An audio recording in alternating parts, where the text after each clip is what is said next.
नमस्ते बच्चों।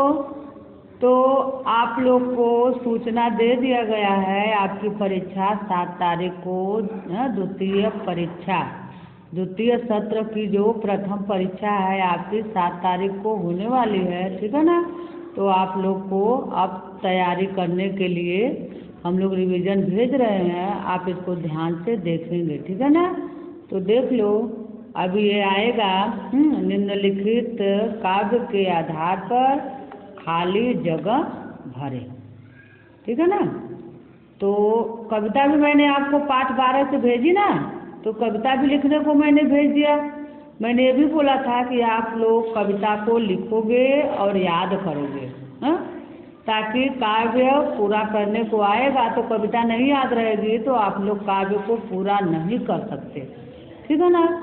तो ठीक है, मैंने भेजा तो है, लेकिन जो बच्चे नहीं लिखे होंगे हैं तो उसको फिर से आप लोग लिख के उसको तैयारी करते रहिएगा, ठीक है ना।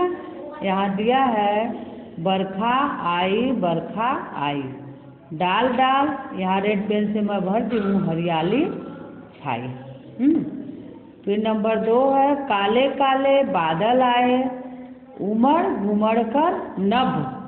रेड पेन से है ना, एक खाली जगह आपका आएगा तो आपको भरना पड़ेगा, ठीक है ना। भर के यहाँ डैश करोगे ताकि हमको पता चल जाए कि आप लोगों ने ये शब्द भरा है, ठीक है ना। नभ पर छाए। फिर नंबर 3 है सूखी नदियाँ जल भर लाई धरती पर खुशहाली, ठीक है ना, खुशहाली आए, ठीक है। फिर नंबर 4 है काला बादल गड़गड़ गाए।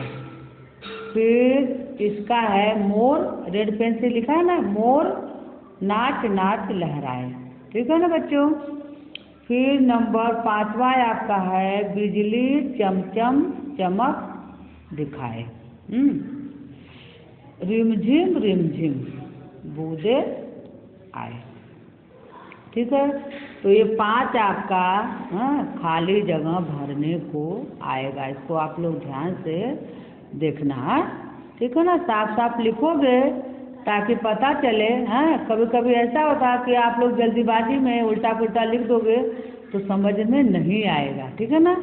तो आप लोग साफ लिखने का कोशिश करना। प्रश्न नंबर 2 मैं भेज रही हूँ, मोर पर 5 वाक्य लिखे, क्योंकि आपके कोर्स में मोर के बारे में दिया है तो पेपर में आ सकता है, तो आप इसकी तैयारी कर लेना, ठीक है ना। नंबर 1 है पक्षियों में मोर सबसे सुंदर होता है। फिर नंबर 2 है मोर की आवाज़ बहुत ही मधुर होती है।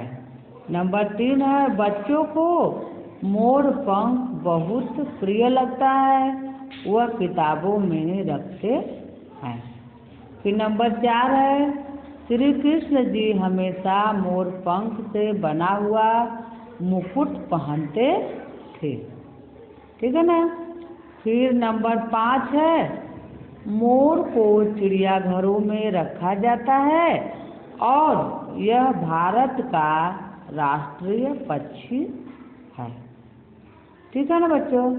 तो आपको मैं 2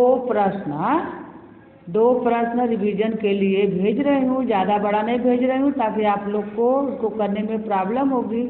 फिर मैं कल भी मेरे को भेजना है, 2 प्रश्न करके भेजूँगी ताकि आप लोग लिखोगे और इसको याद करोगे, ठीक है ना। तो आपका यही रिवीजन होमवर्क रहेगा, ठीक है ना। तो हमारा आज की पढ़ाई इतनी समाप्त है। अब इसके आगे का प्रश्न मैं कल आप लोग को भेजूँगी।